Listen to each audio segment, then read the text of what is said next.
Hello, everybody.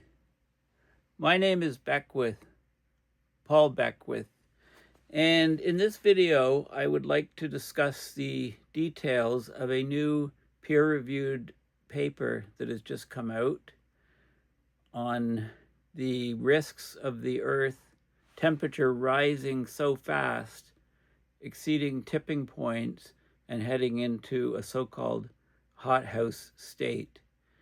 So this paper just came out a couple days ago. It's by Bill Ripple and his colleagues, and it follows up on a number of similar papers that he's discussed or that he's come out with on a periodic basis, once or twice a year.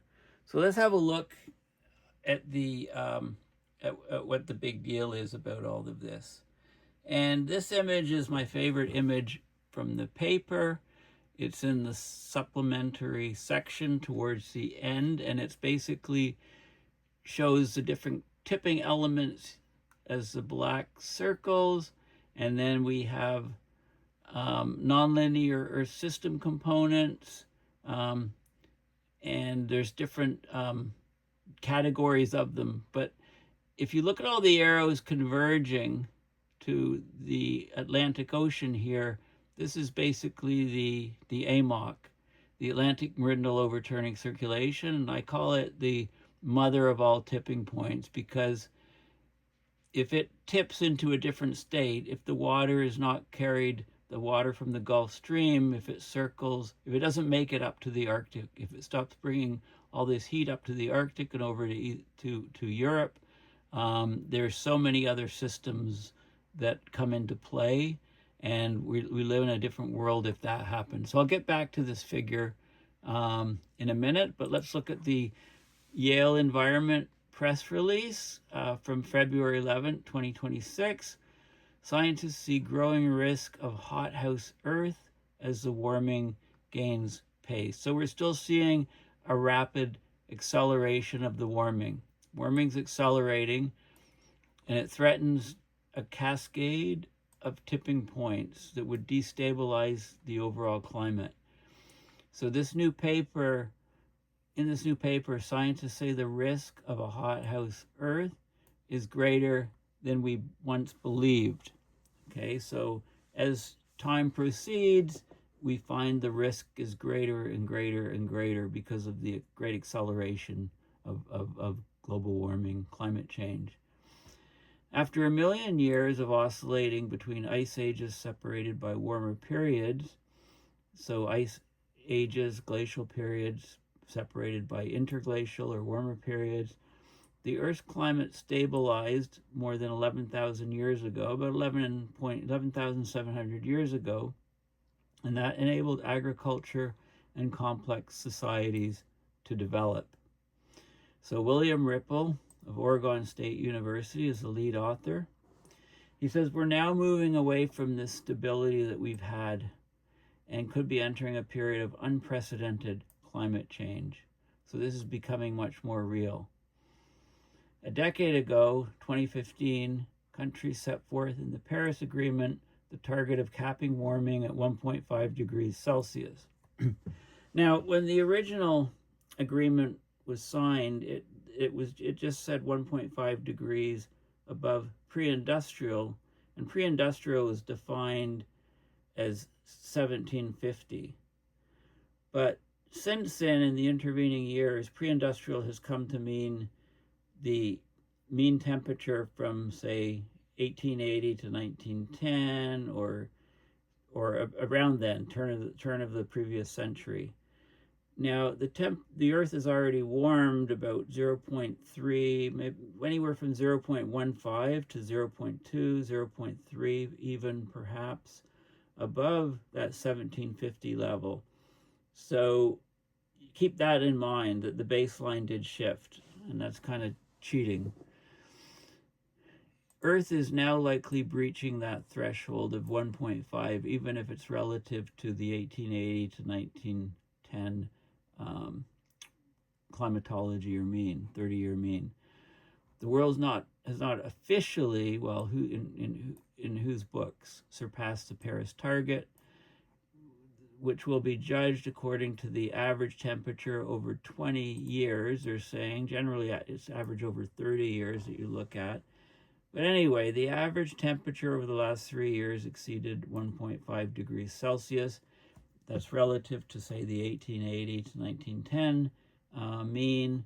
That's 1.8 degrees, well, anywhere from 1.65 to 1.8 degrees above that original pre-industrial level of the year 1750.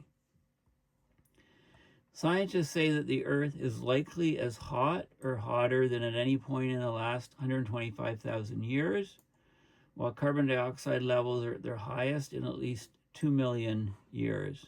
Notice the discrepancy there. And the warming is gaining pace. It's accelerating as the ability of the planet to soak up our emissions weakens.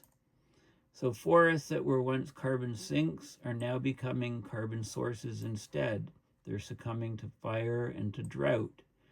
The oceans are losing the capacity to absorb carbon dioxide because they're warming up, and warmer water cannot absorb as much gas. So the gas CO2 can't be absorbed into or soaked up into the oceans as much as it did before because of the greatly warming temperatures of the ocean. Beyond 1.5 degrees of warming, scientists see a potent risk that the Earth will cross these key planetary tipping points. From the dieback of the Amazon rainforest to the thawing of Arctic permafrost, that would further hasten or accelerate climate change. Already, the Greenland and West Antarctic ice sheets are showing signs of destabilization, according to this new paper.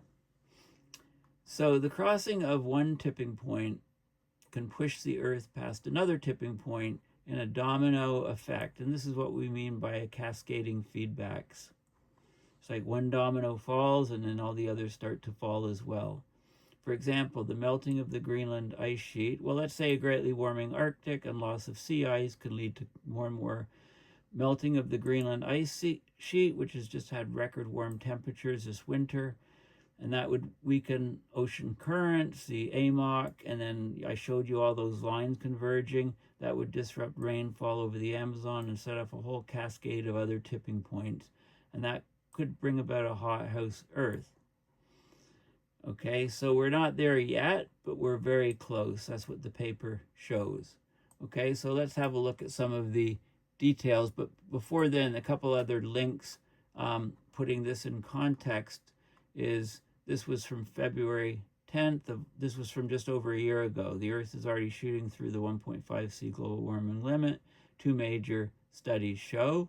So that was, I'm just going to put these links in, so I'm bringing your attention to them. Here's one from 2023, so from about 3 years ago, why we won't know when we've passed the 1.5 degree threshold, because if we base it on averages and so on, we're going to cross over, there'll be fluctuation, and it's only looking in the rearview mirror that we'll see that we've crossed it. So, you know, on a monthly scale, we crossed the 1.5 degree mark for a month or more in 2016, 17, 19, 20, and again in 2023. So we did it over the entire year of 2024, 2025, basically. If you take the average of the last 3, we're over. Okay, so there's this paper from a few years ago, and there's this one here from about a year ago. African forests have become a source of carbon emissions. So before they would absorb a lot of carbon, and now the fires and the drought or so on means that they're turning into carbon sources instead of carbon sinks. So it's a double whammy. This article on overshoot was from just a couple of weeks ago. Overshoot, the world's hitting a point of no return on climate. Okay, we're really getting close to these tipping points. Nature so far balanced our abuse, but this is coming to an end. Okay, and nature's going to win. And they talk about wildfires and other, you know, the warming. You know, here, you know, this is the warming in 2023, 24, and 25. look how warm this one year was, 2024, I guess. There was an El Nino going on, but still, anyway, huge warming. So if you take the average of these 3 years, it's 1.5. We're there. Okay, so this is a new paper. It's called The Risk of a Hothouse Earth Trajectory, February 11th, 2026. And I downloaded the PDF. Now you can download the full version or a shorter version. Download the full version and have a look at it. And here's the paper. The full version is 18 pages. Without the supplementary material, it's 6 pages, but it's well worth looking at it. Some of the best figures are in the supplementary material. So the risk of a hothouse Earth trajectory, quite a few different authors. The lead author is William Ripple at Oregon State. Notice Rockstrom from Potsdam Institute. Schellenhuber from in the International Institute of Applied Systems Analysts, and there's a slew of other people, lots of European authors on this paper. Earth's climate is now departing from the stable conditions that supported human civilization for millennia, for thousands of years. Crossing critical temperature thresholds may trigger self-reinforcing feedbacks and tipping dynamics that amplify the warming and destabilize distant Earth system components. Uncertain tipping thresholds make precaution essential, as crossing them could commit the planet to a hothouse trajectory with long-lasting and potentially irreversible consequences. Okay, and then so they talk about the sort of a little bit about the historical climate and so on. Anyway, I'm just going to have a look at the figures. I highly recommend you download this paper and read it in detail, and if you have any additional questions, you can ask me in the comments to the video. But I'm gonna focus on the figures here. So this is global mean surface temperature relative to pre-industrial. Now they're defining pre-industrial. From what I can see, it's that turn of the century one. It's not the 1750 temperature or time period. It's 1880, say 1910, something like that. And this is a zero line here, and you can see, so this is pre-industrial. So you can see periods of time. This is the age in thousands of years ago, so 1,200,000, so that's 1.2 million years ago to the present. And you can see these interglacial cycles and then the cooler cycles as you go from ice ages, glacial periods, to interglacials or warm periods. So you can see, a number of them have exceeded where we are now. This is the so-called Pleistocene. If you go to the Holocene, and while I'm talking of long-term dates, let me slip over here to ages of the Earth. If you Google and ages of the Earth and look at images, you can select things like this. So this goes back into deep time, over 4 billion years ago, and it labels all of the different periods. So we've been in the Holocene since about 11,700 years ago. Pretty stable period for agriculture and civilization to develop. And then we can go back into these other areas. So this is a very good graphic to label the geologic timescales. And this is an image that I just love. It goes back to about 542 million years before present. And you can see end of oxygen explosion. You can see the different temperature swings relative. This is before present. Common Era 2000 is this line here. And you can see, the Paleo-Eocene thermal maximum over 6 degrees warmer here. And you can see the Ice Age cycles, the Milankovitch cycles, and so on. So the scale is changing here, really long-term scale. This is 542 to 100 million years ago, and then we have 60 down to 10 million years ago, and then the last 5 million years, last 500,000 years, last 10,000 years to where we are here. Okay, so 1,000 years before present.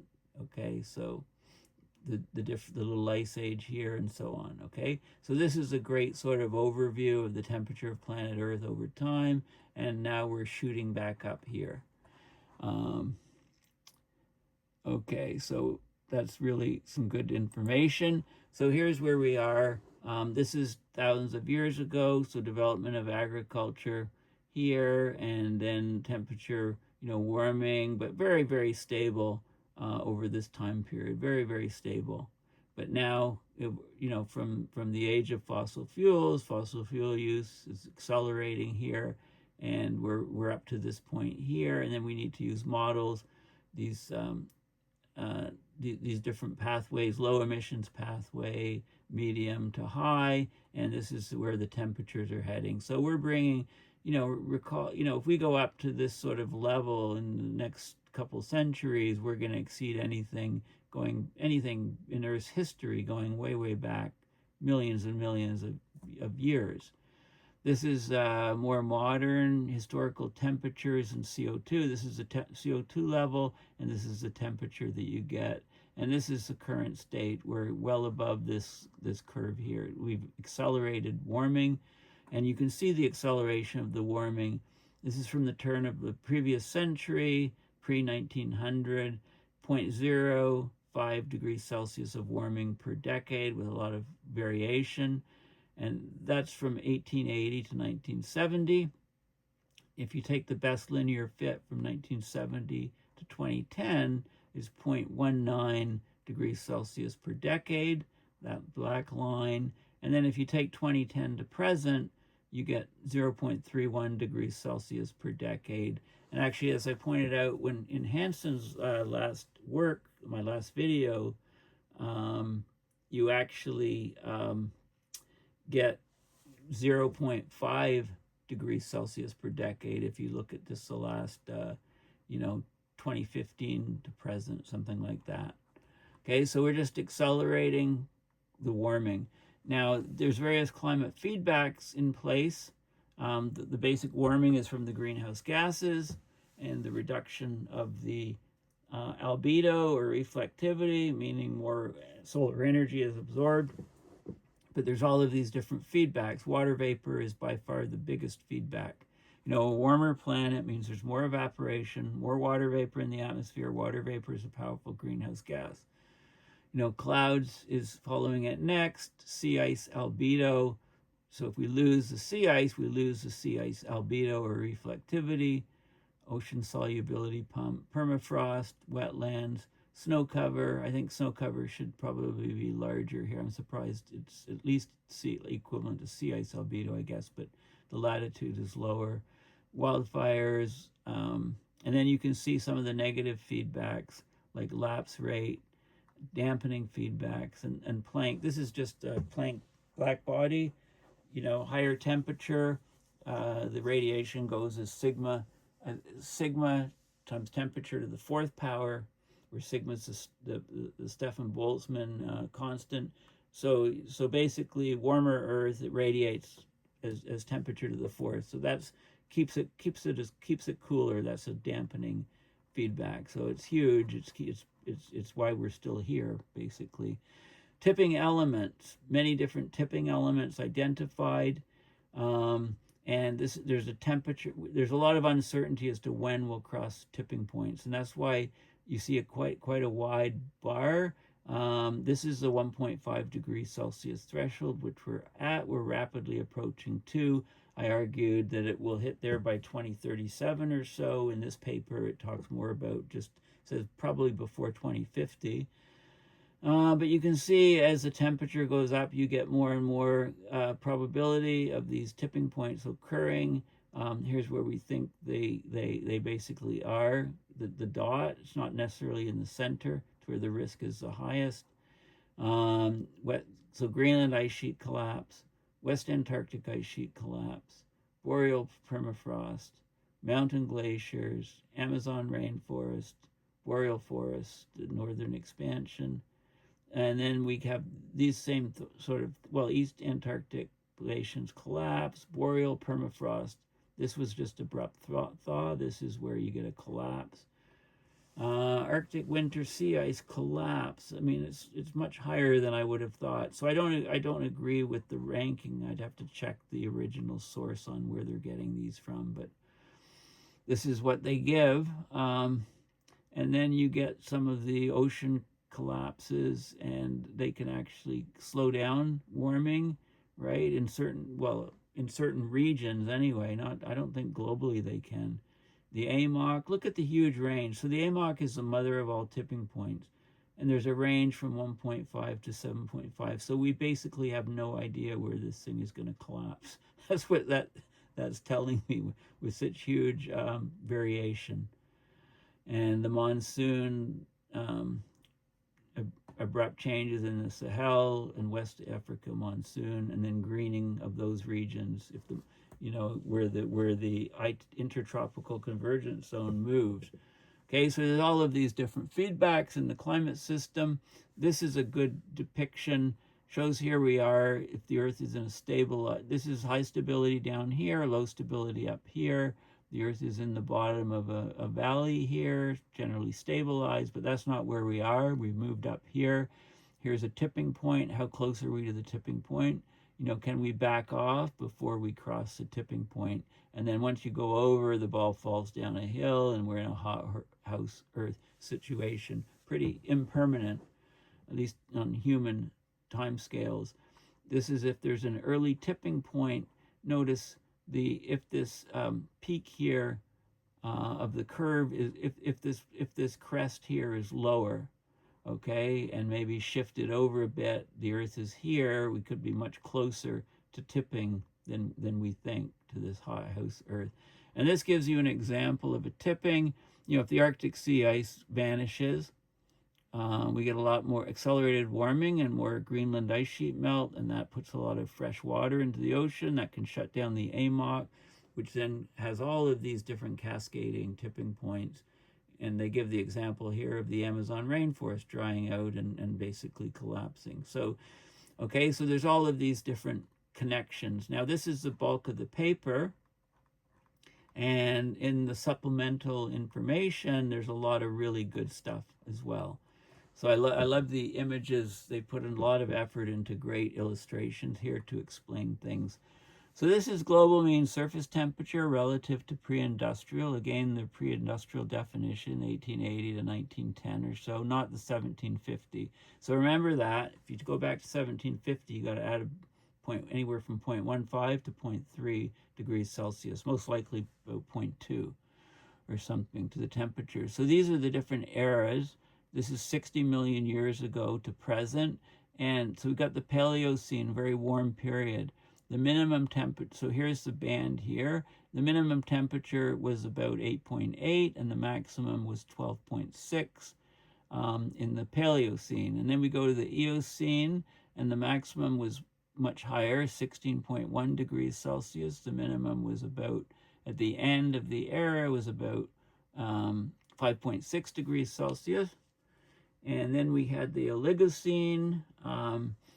It was about, the Oligocene is from this range here of years and varied between 2.8 and 5.4. And then the Miocene, 0.9 to 0.6. And if we go back to looking at just the more recent, the Pleistocene, 800,000 years ago to present, here's where you see the Milankovitch cycles. You get the cool periods, the glacial periods, you get the interglacial warm periods. This is a baseline over here. So this is, and you can see it in the color scheme, the period of time when we're above present. So here, here, here. And then if we look at the Holocene, in the Holocene, and actually go even from pre-industrial to, which is just before the turn of the previous century, to present, here's the warming here. And you can see the different shared socioeconomic pathways of low emissions, middle, and high. And we're heading, we could head to a much, much warmer time period, much, much warmer temperature than we've seen. Like, when would we reach 10 degrees Celsius? I mean, you can go back to you can go back to this guy here. Yeah, like when would we, where's the first image? I guess that was, I guess we've already, this one. Okay. Anyway, you go back to, 10 degrees. I mean, we were hotter in the Eocene, but that was like 50 million years ago, right? I mean, 10 degrees is here. When did we last reach 10 degrees? About 40 odd million years ago. So this is where we're heading, okay? I was looking for this plot here, and it's right next to this one. So I just, sorry for the unnecessary scrolling. Anyway, we're heading to a much warmer planet. These are some of the carbon cycle climate feedbacks. The permafrost, the ocean response, not absorbing as much carbon, ocean carbon, and there's different amplifying and dampening situations. This is the water vapor, huge feedback. The clouds next, surface albedo. This includes, this changes with snow cover, and the surface albedo, greening, for example, different changes on the surface. And then we've got thank goodness we've got this very large Planck feedback. When you have hotter temperatures, the radiation goes as temperature to the fourth power, so you get more Planck radiation, more radiation of energy out to space. That's that feedback. Okay, and we can look at this is the temperatures in CO2s, in CO2 levels, global mean surface temperature here, and CO2 level, and you can see that, as CO2 level's gone up, temperature's gone up. The Earth is sitting right here, and we're close to these different, these are temperatures and CO2 levels in different geological periods, and you can see that we're very, very close to this hothouse type situation up here. Modern historical temperatures and CO2, so this is going from pre-industrial to present, and showing you the current state is way up here. We're passing 1.5. Climate sensitivity.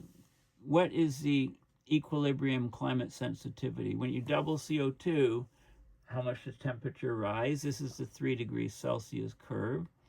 Hansen's just argued recently that this should be 4 degrees Celsius, and that this is a shorter term thing. If you go to really long term, we need to talk about the apparent Earth system sensitivity. So this is a long term, and that's more like 8.2 degrees Celsius for a doubling of CO2, right after everything equalizes. So this is what we're facing. Now this is the feedback image that I showed you at the beginning of the video.